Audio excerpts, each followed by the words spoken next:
صدقہ بن مرداس نے اپنے والد سے روایت کی ہے کہ انطاکیہ کے مضافات میں میں نے ایک اونچی جگہ پر 3 قبریں دیکھی ہیں۔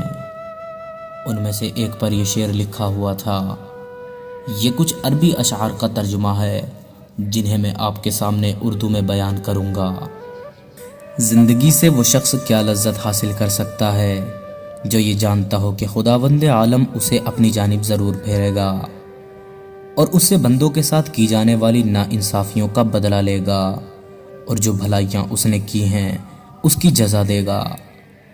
وہیں برابر میں دوسری قبر پر لکھا تھا، کیا لذت پائے گا وہ شخص دنیا میں جو یقین رکھتا ہو اس بات پر کہ اس کو موت اچانک ہی آ جائے گی، اس کی ساری بڑائی اور ملک چھین لے گی اور اس کو ایسے گھر میں ملائے گی جس کا وہ مستحق ہے۔ تیسری قبر پر لکھا تھا، کیسے مزے لوٹے گا وہ شخص جس کا رخ ایسی منزل کی طرف ہو کہ جس سے اترنا جوانوں کو بوڑھا کر دیتا ہے، جو چہرے کے نقوش کو بہت جلد مٹا دیتا ہے اور جس کے جوڑ بوسیدہ ہو جائیں گے۔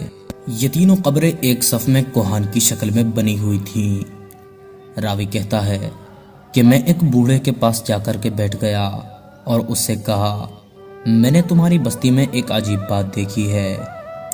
اس نے مجھ سے پوچھا کہ تم نے ایسا کیا دیکھ لیا؟ میں نے پورا واقعہ بیان کر دیا۔ اس بوڑھے شخص نے مسکرا کر کہا کہ ان کا قصہ اس بات سے زیادہ تعجب خیز ہے جو تم نے ان کی قبروں پر دیکھا۔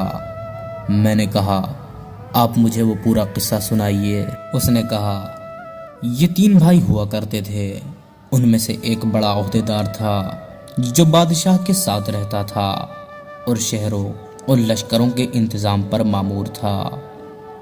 دوسرا ایک مالدار تاجر تھا، وہ بھی بادشاہ کے خاص لوگوں میں سے تھا۔ تیسرا ایک عبادت گزار شخص تھا جس نے اپنے آپ کو عبادت کے لیے ہی فارغ کر لیا تھا۔ اس عبادت گزار بھائی کی موت کا وقت قریب آیا۔ دونوں بھائی اس کے پاس جمع ہوئے۔ وہ شخص جو سلطان کا مصاحب تھا وہ ہمارے علاقوں کا والی ہوا کرتا تھا۔ عبد المالک بن مروان نے اس کو والی بنا دیا تھا اور وہ ایک ظالم، جابر اور لٹیرا شخص تھا۔ یہ دونوں اپنے عابد بھائی کے پاس آئے جب اس کا آخری وقت تھا۔ دونوں نے اس عابد سے کہا کہ کچھ وصیت کر لو۔ اس نے کہا، اللہ کی قسم میرا کوئی مال نہیں ہے کہ میں کچھ وصیت کروں، نہ میرا کسی پر قرض ہے جس کے لینے کی وصیت کروں گا، اور میں نے دنیا میں کوئی ایسی چیز نہیں چھوڑی کہ جس کے لوٹنے کا اندیشہ ہو۔ عہدیدار بھائی نے کہا، اے میرے بھائی، یہ میرا مال تیرے سامنے ہے، اس میں سے جو چاہے کہو اور جو دل میں چاہے وصیت کرو۔ اس شخص نے رخ پھیر لیا۔ وہیں تاجر بھائی کھڑا سب کچھ سن رہا تھا۔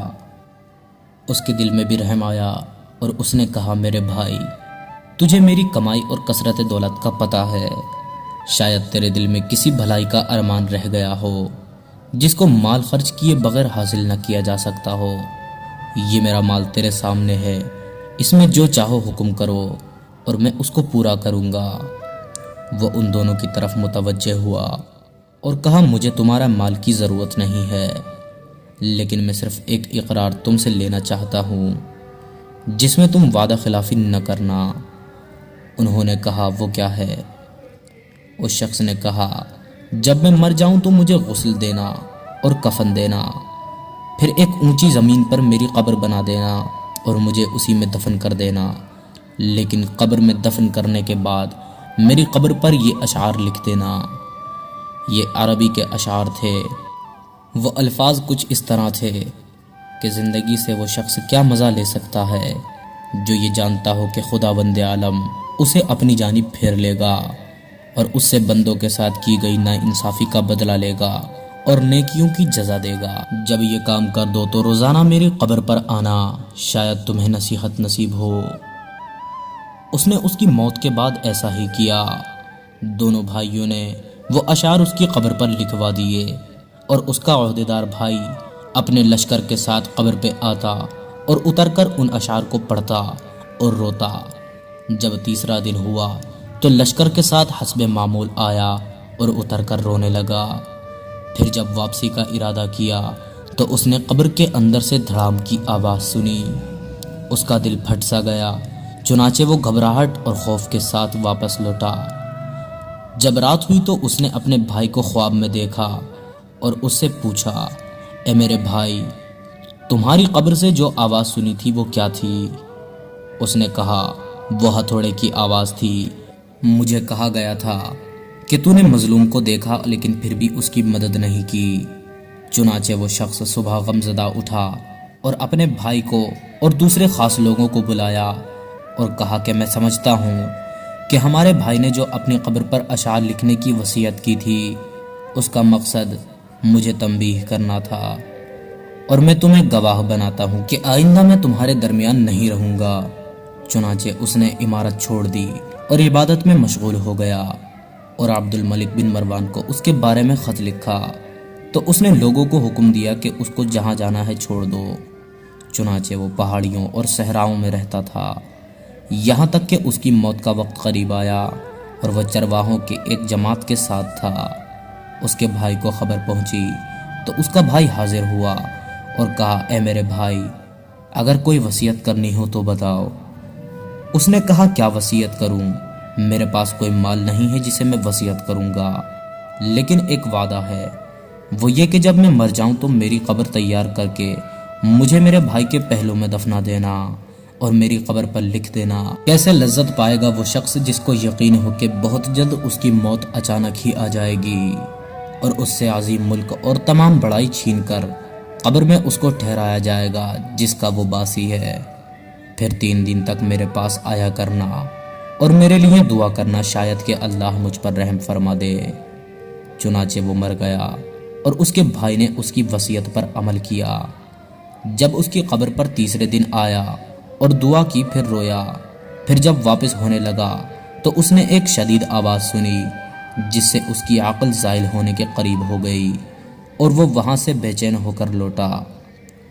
رات کو اس نے اپنے بھائی کو خواب میں دیکھا۔ اس نے کہا کہ میں نے جب خواب میں اپنے بھائی کو دیکھا تو اس کی طرف لپکا اور اس سے پوچھا، کیا تم ہماری ملاقات کے لیے آئے ہو؟ اس نے کہا، ملاقات تو بہت ہی دور ہے۔ میں نے کہا، بھائی تمہارا کیا حال ہے؟ اس نے کہا، خیریت سے ہوں۔ توبہ کتنی خوبیوں اور بھلائیوں کی جامع ہے۔ میں نے کہا، میرے دوسرے بھائی کا کیا حال ہے؟ اس نے کہا، وہ تو نیک پیشواؤں کے ساتھ میں ہے۔ میں نے کہا، ہمارا کیا حال ہوگا؟ اس نے کہا، جس نے دنیا و آخرت کے لیے جو کچھ کیا ہے وہ دیکھ لے گا، بس تم اپنی مالداری کو فقیری سے پہلے غنیمت سمجھو۔ راوی کا بیان ہے کہ اس نے دنیا سے کنارہ کشی اختیار کر لی، اپنے مال کو تقسیم کیا، جائیداد بانٹ دی اور اللہ تعالیٰ کی عبادت میں لگ گیا۔ اس کا ایک بیٹا بڑا ہو کر ایک خوبصورت اور باکمال نوجوان بنا اور تجارت شروع کی، یہاں تک کہ تجارت میں ایک اہم مقام حاصل کر لیا۔ اس کے باپ کی موت قریب آئی۔ اس نے اپنے باپ سے کہا، ابا جان، کیا آپ کوئی وصیت کریں گے؟ اس نے کہا، اے میرے بیٹے، تیرے باپ کا کوئی مال نہیں ہے جسے وصیت کرے، لیکن میں تجھ سے ایک وعدہ لیتا ہوں کہ جب میں مر جاؤں تو مجھے اپنے چچاؤں کے ساتھ میں دفنا دینا اور میری قبر پر یہ شعر لکھ دینا۔ کیسے مزے لے سکتا ہے وہ شخص زندگی کے جس کا رخ ایسی قبر کی طرف ہو جس کی گھاٹ نوجوانوں کو بوڑھا کر دیتی ہے اور چہرے کا رنگ اڑا دیتی ہے اور جلدی جلدی جسم اور جوڑوں کو بوسیدہ کر دیتی ہے۔ جب یہ کر دو تو اس کے بعد 3 دن تک تم میرے پاس آیا جایا کرنا اور میرے لیے دعا کرنا۔ اس نوجوان نے وصیت پر عمل کیا۔ جب تیسرا دن ہوا، اس نے ایک آواز سنی جس سے اس کی جلد سکڑ گئی اور رنگ اڑ گیا اور بخار چڑھ گیا اور وہ واپس گھر آیا۔ رات کو خواب میں اس کا باپ آیا اور کہنے لگا، میرے بیٹے، تم ہمارے پاس آنے سے نزدیک ہو اور موت قریب تر ہے، بس تم اپنے سفر کی تیاری کر لو اور کوچ کا بندوبست کر لو۔ اپنا سامان اس گھر سے باندھ لو جس سے تمہیں نکلنا ہے اور اس گھر کی طرف جس میں تمہیں داخل ہونا ہے۔ تم دھوکے میں نہ رہنا کہ دنیا سے نئی نئی لمبی لمبی امیدیں لگا لو، جیسا کہ تم سے پہلے کے لوگ دھوکے میں رہے اور اپنی آخرت کے معاملے میں کوتاہی کے نتیجے کی موت آئی۔ موت کے وقت ان کو شدید ندامت لاحق ہوئی اور عمر کی بربادی پر کف افسوس ملتے رہے۔ چنانچہ نہ ان کو افسوس نے کچھ فائدہ پہنچایا اور نہ ہی کوتاہیوں پر شرمندگی نے ان کو اس شر سے نجات دلائی جس کا سامنا وہ قیامت میں کریں گے۔ قیامت کے دن اپنے بادشاہوں کی طرف سے اے میرے بیٹے جلدی کرو، جلدی کرو، جلدی کرو۔ عبداللہ بن صدقہ کہتے ہیں کہ جس بوڑھے نے یہ واقعہ سنایا اس نے بتایا کہ جس رات کو نوجوان نے یہ خواب دیکھا، صبح کو میں اس کے پاس گیا تو اس نے اپنا خواب ہمیں سنایا اور کہا کہ مجھے یقین ہے کہ بات ایسی ہی ہے جیسے میرے باپ نے کہی ہے، اور میں سمجھتا ہوں کہ موت میرے سر پر منڈلا رہی ہے۔ رشتہ داروں اور لین دین والوں سے معاملہ صاف کیا اور سلام کہا اور لوگوں سے الوداع کہا۔ لوگوں نے اسے الوداع کہا جیسے کسی چیز سے ڈرایا گیا ہو اور اس کو اس کی توقع بھی ہو۔ وہ کہتا تھا کہ میرے باپ نے کہا جلدی کر، جلدی کر، جلدی کر۔ ان تینوں سے مراد یا تو 3 لمحات ہیں تو وہ گزرے، لہٰذا وہ نہیں ہیں۔ اگر 3 دن ہوں تو وہ کیسے گزریں گے، اور یا 3 مہینے، اور میں نہیں سمجھتا کہ اس وقت تک میں زندہ رہوں گا یا نہیں۔ یا 3 سال ہیں اور یہ تینوں مہینوں سے بھی زائد ہیں، اور میں نہیں چاہتا کہ ان سے مراد سال ہوں۔ چنانچہ وہ 3 دن تک بخشتا رہا اور صدقہ کرتا رہا۔ جب اس کی خواب کو تیسرا دن ہوا تو اس نے اپنے اہل و عیال کو جمع کیا اور صبح سویرے ان کو الوداع کہا اور سلام کہا، پھر قبلہ رخ ہو کر کے لیٹ گیا اور آنکھیں بند کر لیں اور کلمہ شہادت پڑھا اور وفات پا گیا۔ اس کے بعد ایک عرصے تک لوگ جگہ بہ جگہ اس کی قبر پر دور دراز سے آتے تھے اور نماز پڑھتے تھے۔ بے شک جو سچے دل کے ساتھ اللہ کی طرف رجوع کرتا ہے تو اللہ تعالیٰ اس کی دعا کو قبول فرماتا ہے۔ اس لیے ہمیں بھی چاہیے کہ ہر حال میں اللہ کی طرف رجوع کریں اور اسی سے مانگتے رہیں۔ اللہ تعالیٰ ہم سب کو اس واقعے سے سبق حاصل کرنے کی توفیق عطا فرمائے، آمین یا رب العالمین۔